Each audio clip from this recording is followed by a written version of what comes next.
Hello दोस्तों, नमस्कार। SM किसी चैनल में मैं आप सब लोगों का दिल से बहुत बहुत स्वागत करता हूं। दोस्तों, इस वीडियो में हम लोग बात करने वाले एक बहुत ही कमाल के टॉपिक के बारे में। मतलब देखिए, अभी इसके पहले आज के दिन का पहला वीडियो भी आप लोगों ने देखा होगा। यस, जहाँ पे हम लोग काफ़ी ज़्यादा हमें क्राइसिस देखने को यहाँ पे मिल रही है, बहुत कुछ संकट हम लोग को देखने को मिल रहा है। बट जैसे कि आप सभी लोगों को बताइए दोस्तों कि जब भी कोई क्राइसिस आता है, कोई संकट आता है, उसी के साथ साथ वो ढेरों सारी अपॉर्चुनिटीज़ भी लेकर आता है। ठीक है, जैसे मैं हमेशा आपको क्या सिखाता हूँ कि आपका 24/7 किस चीज़ के ऊपर फोकस रहना चाहिए। ऑब्वियसली बिजनेस के ऊपर। एंड बिजनेस का भी अर्थ क्या होता है, आपने बेसिक डेफिनेशन बिजनेस की तो समझी होगी। Yes, identify problem.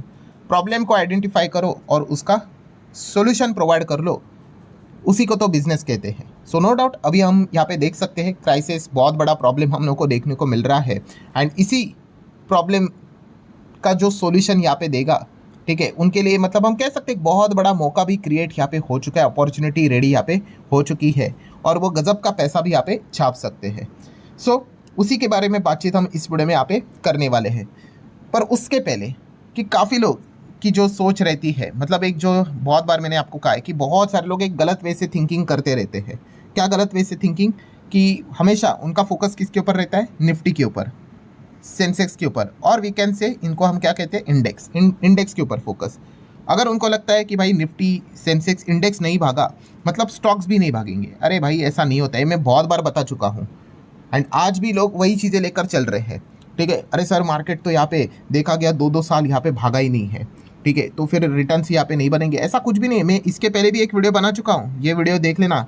नोटिफिकेशन का इशू आता है, इसलिए काफ़ी कम लोगों तक ये वीडियो पहुँचा कि कैसे पिछले 2 साल से 0 रिटर्न्स बने हैं इंडेक्स लेवल पे।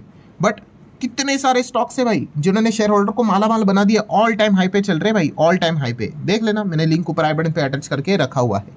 मतलब पॉइंट यहाँ पे क्या है कि ये जो मिस्टेक हम करते हैं, हमें क्या लगता है इंडेक्स नहीं चला, निफ्टी नहीं चला तो फिर स्टॉक्स भी नहीं चलेंगे। गलत, टोटली गलत। एंड यही चीज़ मैं बहुत बार भी आपको बता चुका हूँ कि भाई मान लो अगर निफ्टी 1 लाख का हो गया, इट डजंट मीन दैट कि आपके सारे स्टॉक्स भी ऑल टाइम हाई पे चलेंगे, ऊपर जाएंगे। बिल्कुल गलत। कौन सी कंपनी क्या बिजनेस करती है उसके हिसाब से उसका परफॉर्मेंस होता है। ठीक है, तो ये चीज़ें आपको यहाँ पे समझनी है। तो अभी जो हमें देखने को मिल रहा है, इंडेक्स नहीं चल रहा है, क्राइसिस यहाँ पे है। सो इसका अर्थ ये नहीं कि भाई कि सारे कंपनियां नहीं चलेंगी। बहुत सारी कंपनीज के लिए बहुत ज़बरदस्त अपॉर्चुनिटी क्रिएट हो चुकी है। इसलिए मैं कहता हूँ कि शेयर मार्केट में अगर आप एक इन्वेस्टर हो, आपकी ऑब्जर्वेशन स्किल सॉलिड होनी चाहिए। अगर आपका ऑब्जर्वेशन स्किल सॉलिड होगा तो आपको पता चलेगा कि ऐसे खराब सिचुएशन में भी कहाँ कहाँ पे पैसा यहाँ पे बन रहा है। एंड अभी की क्राइसिस की अगर बात कर ले, जो अभी मैं कह रहा हूँ कि क्राइसिस क्राइसिस संकट संकट, किस चीज़ के संकट की हम बात कर रहे हैं? जो दुनिया के ऊपर energy crisis. Yes, energy crisis देखने को मिला है बिकॉज मिडल ईस्ट में जो चीज़ें चल रही है, तो इस चीज़ के चलते काफ़ी दिक्कत हुई है। बट जैसे अभी मैंने कहा कि एक साइड पे दिक्कत है तो दूसरे साइड पे अपॉर्चुनिटी भी है। मतलब जो पेट्रोल है, डीजल है, गैस है, क्या उसका ऑल्टरनेटिव अवेलेबल नहीं है मार्केट में? डेफिनेटली है। ठीक है, तो वहाँ पे जो कंपनियां काम यहाँ पे करेगी तो उनके लिए बहुत बड़ा अपॉर्चुनिटी हमें ओपन होते हुए देखने को यहाँ पे मिल रहा है। एंड इसीलिए यहाँ पे कुल मिला के 2-3 सेगमेंट से रिलेटेड हम यहाँ पे बात करने वाले। इन कंपनीज के लिए बहुत बड़ी अपॉर्चुनिटी ओपन हो चुकी है। अगर वो इनको ग्रैब करेंगे तो मजबूत पैसा छापेंगे। सो स्टार्ट करते हैं पॉइंट नंबर 1 के साथ। बट उससे पहले आपको याद दिलाना चाहूँगा कि आज के दिन फ्री स्टॉक मार्केट क्लासेस इस चैनल पे नया लेक्चर ऑलरेडी अपलोड हो चुका है। अगर आपने नहीं देखा है तो देख लेना, लिंक ऊपर आई बटन पे दिया है। एंड लगे याद, let's learn stock market and finance, इस चैनल को भी फॉलो करना। कल मतलब टुमारो की अगर बात कर ले, संडे, इस चैनल के ऊपर भी एक नया लेक्चर अपलोड होने वाला है, तो इसको भी सब्सक्राइब कर लेना। दोनों चैनल के लिंक ऊपर आई बटन पे नीचे डिस्क्रिप्शन में देके रखे हुए हैं। सो ठीक है दोस्तों, पहले बिजनेस की अगर हम यहाँ पे बात कर ले, सेक्टर स्टॉक्स की बात कर ले, तो वो कौन सा है? एथेनॉल। यस दोस्तों, एथेनॉल की अगर बात कर ले तो करंट सिनेरियो एथेनॉल के लिए एकदम परफेक्ट है इनके ग्रोथ के लिए। देखिए, एथेनॉल की अगर हम बात करें तो एकदम पहले, ठीक है, पुराने ज़माने की अगर हम बात कर ले तो पहले भी E5 चलता था। E5 का अर्थ क्या है? बहुत ही सिंपल है कि आप जो गाड़ी में तेल भरवाते हो, पेट्रोल भरवाते हो, ठीक है, वो पूरा का पूरा 100% पेट्रोल नहीं होता है, उसमें मिक्सचर रहता है। किस चीज़ का मिक्सचर? एथेनॉल का। सो पहले के ज़माने में 5% इथेनॉल रहता था और 95% पेट्रोल रहता था। ठीक है, बाद में यहाँ पे सरकार ने 10% इथेनॉल स्टार्ट किया और 90% पेट्रोल, जिसको E10 बोला गया। फिर उसके बाद E20 आया, जहाँ पे 20% इथेनॉल और 80% पेट्रोल स्टार्ट हुआ। ठीक है, यहाँ पे E20 के वक्त काफ़ी बवाल मचा था, आप सभी लोगों ने देखा था। ठीक है, मतलब पॉइंट यहाँ पे क्या है दोस्तों, आप यहाँ पे देख रहे हो कि पेट्रोल 95 है, फिर 90, फिर 80 पेट्रोल जो आप भरवा रहे हो गाड़ी में वो कम हो रहा है, उसके बदले क्या आ रहा है, इथेनॉल डाला जा रहा है। सो इथेनॉल वाली कंपनीज यहाँ पे इस चीज़ के चलते एकदम ज़बरदस्त फॉर्म में हमें देखने को यहाँ पे मिल रही है। और यही तक चीज़ें रुक नहीं रही है दोस्तों, जस्ट बिकॉज ऑफ आप देख सकते हैं क्रूड ऑयल क्राइसिस के चलते गवर्नमेंट ने क्या नोटिफाई किया है कि अब इंडिया बियॉन्ड E20 जा रहा है भाई, E30 की ओर आगे बढ़ रहा है। पेट्रोल स्टैंडर्ड्स हमें और आगे बढ़ते हुए देखने को मिल रहा है। और जो BIS नोटिफिकेशन है तो उन्होंने भी इस चीज़ के चलते E22, E25, E27, E30 petrol band के लिए अगर हम यहाँ पे बात कर ले, सारी चीज़ें अब सामने आते हुए देखने को यहाँ पे मिल चुकी है। ठीक है, मतलब क्या है दोस्तों, अब और ज़्यादा इथेनॉल पेट्रोल में यहाँ पे डाला जाएगा। पॉइंट ये है कि इस इथेनॉल में काम करने वाली जो कंपनियां हैं, ठीक है, उनके लिए और ज़्यादा अच्छा अपॉर्चुनिटी जनरेट होते हुए देखने को यहाँ पे मिल रहा है। और चीज़ें यही तक नहीं रुकने वाली है, इनफैक्ट E20 के बाद अब E85 की भी बात की गई थी। यस, E85 एंड E85 के साथ साथ अभी की खबर है अप्रैल 2026, इसके ऊपर भी मैंने अलग से वीडियो बनाया था कि government proposes 100 E100 fuel approval, पूरा का पूरा इथेनॉल से रिलेटेड चीज़ें यहाँ पे रहेगी। हालांकि मैंने उस वीडियो में भी आप लोगों को बताया कि अगर आपको ऐसा लग रहा है कि आपके पेट्रोल वाली गाड़ी में पूरा E85 और E100 जाएगा, तो ऐसा नहीं। E85 और E100 ये एक अलग से सेपरेट पेट्रोल रहेगा, मतलब मिक्सचर नहीं रहेगा। अब ये E20 में कैसा है, E20 भाई मिक्सचर है कि भाई पेट्रोल के अंदर ही उसको यहाँ पे मिक्स यहाँ पे किया जाता है और सबके गाड़ी में जाएगा कंपलसरी। वैसे ये वैसा नहीं रहेगा। E85 और E100 के लिए अलग टाइप की, मतलब पेट्रोल पंप भी यहाँ पे रहेगा और अलग टाइप की गाड़ियाँ भी रहेगी, जिसको हम क्या बोलते हैं पता है, फ्लेक्स फ्यूल गाड़ियाँ कहते हैं। और बहुत सारी कंपनियाँ अब आने वाले समय में आप देखोगे दोस्तों, फ्लेक्स फ्यूल वाला एक एक मॉडल अपने जितना भी वो प्रोडक्ट पोर्टफोलियो होता है, गाड़ियों का पोर्टफोलियो, उसमें ऐड करेगी। आप चेक कर लेना, अगर आप चाहो तो किसी भी कंपनी का आप नाम चाहो तो गूगल कर लो और चेक कर लो वो फ्लेक्स फ्यूल गाड़ियाँ लाने वाली है या नहीं, कब तक लाने वाली, आपको मिल जाएगा इस सवाल का जवाब। क्योंकि भविष्य में ये चीज़ें होने वाली है भाई, E85 E100 हमें देखने को मिलेगा।